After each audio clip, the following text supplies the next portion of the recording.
Bismillahirrahmanirrahim. Alhamdulillah, salatu wassalamu ala rasulillah. Question says, Man ihtalama wuhu sa'imun fahal siyamuhu sahih. If you have a wet dream while fasting, is your fast still valid? الجواب نعم صيامه صحيح فإن الاحتلام لا يبطل الصوم لأنه بغير اختيار الإنسان وقد رفع القلم عنه في حال نومه ومن المناسب أن أنبه على ما يفعله في هذا الزمان كثير من الناس يسهرون في ليالي رمضان وربما يسهرون على أمر لا ينفعهم أو يضرهم ثم إذا كان النهار يستغرقونه كله في النوم فإن هذا لا ينبغي بل الذي ينبغي أن يجعل الإنسان صيامه محلا للطاعات والذكر وقراءة القرآن وغيرها مما يقرب إلى الله تبارك وتعالى. Answer says yes, the fast is still valid, and that is because having a wet dream does not break one's fast. And the reason why it doesn't break the fast, i.e., even though a person had an ejaculation, a person saw the semen, saw the fluid, a sexual dream, he says the reason why it doesn't break the fast is because it is an involuntary action. It's involuntary. And the pen is lifted from the slave, from the servant while he's asleep. The pen is lifted from you, i.e., that which is involuntary, you aren't held responsible for. Fatwa then says, I would like to point something out, and that is many people today, nowadays, keep in mind, this Mufti died a good 25 years ago. Okay? So just think about that. At least 25 years ago. If not longer than that, obviously. Just think about that, though. Back to the fatwa. Many people today, they stay up at nighttime in Ramadan. They stay up at night. They're like night owls, night hawks. And oftentimes, they stay up at night for something which is of no benefit. It doesn't help them. It doesn't benefit them. It doesn't do anything for them. Rather, he says, it harms them. They stay up at night doing, watching, listening, doing stuff which is harmful to them. Then when the daytime comes, after Fajr, they spend the vast majority of the day sleeping. They're asleep. And this is unnecessary. It's totally unnecessary. When you're fasting, you should fill your time with acts of obedience to Allah subhanahu wa ta'ala. You should be doing good. You should be making dhikr. You should be reciting the Quran. And you should be doing everything else that draws you nearer to Allah, the Sublime and the Exalted. A fatwa is given by Shaykh Muhammad ibn Salih al Uthaymeen.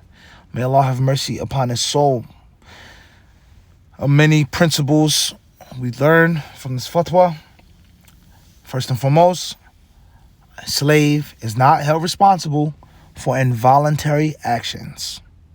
But the slave is held responsible for that which he does and chooses to do. So some scholars, they say that if a person is up at night fantasizing, watching unlawful things, thinking about unlawful things, and then he or she has a wet dream, some say that he is responsible for that ejaculation. Hence, the fast would be broken. All right. Secondly, he says that the pen is lifted from someone who's asleep. Anything that's done in the sleep, the Muslim is not held accountable for. I said divorce in my sleep. No divorce. I declared this for my will in my sleep. It isn't declared, etc. Nothing is, a servant is not held liable for that which he does or says in his or her sleep. Okay. Also, just because a person is fasting doesn't mean he can sleep all day.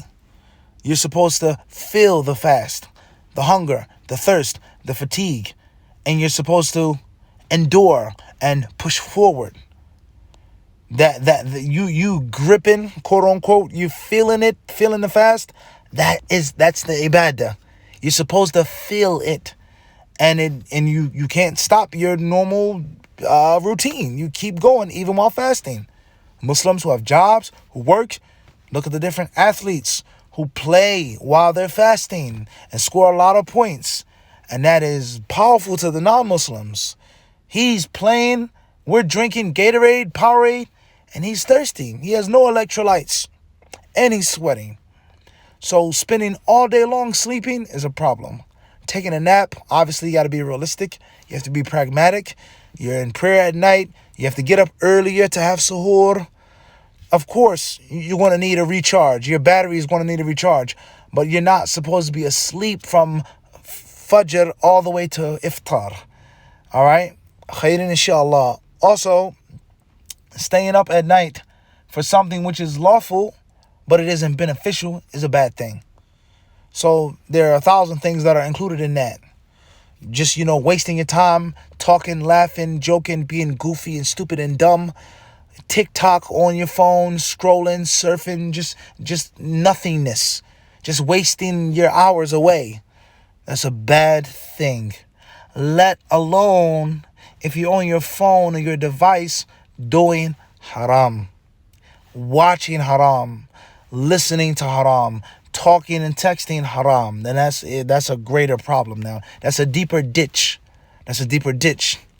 We also learn from this is that what you do when you're awake has an effect and an impact on what happens to you when you're asleep. How you live when you're awake affects how you are when you're asleep. And this is why true dreams, real true dreams, only take place for people who live honest, pure lives, clean lives, solid lives. And they're blessed by Allah subhanahu wa ta'ala to see certain things when they're asleep that are true and that are clear. So what you do when you're up determines on how you sleep, how long you sleep, and what you see in your sleep, and who visits you in your sleep. Shaitan or something or someone else. The epidemic, the pandemic of the tragedy, the catastrophe, Allah Musta'an, of the world of, this is like I said years ago, he said this.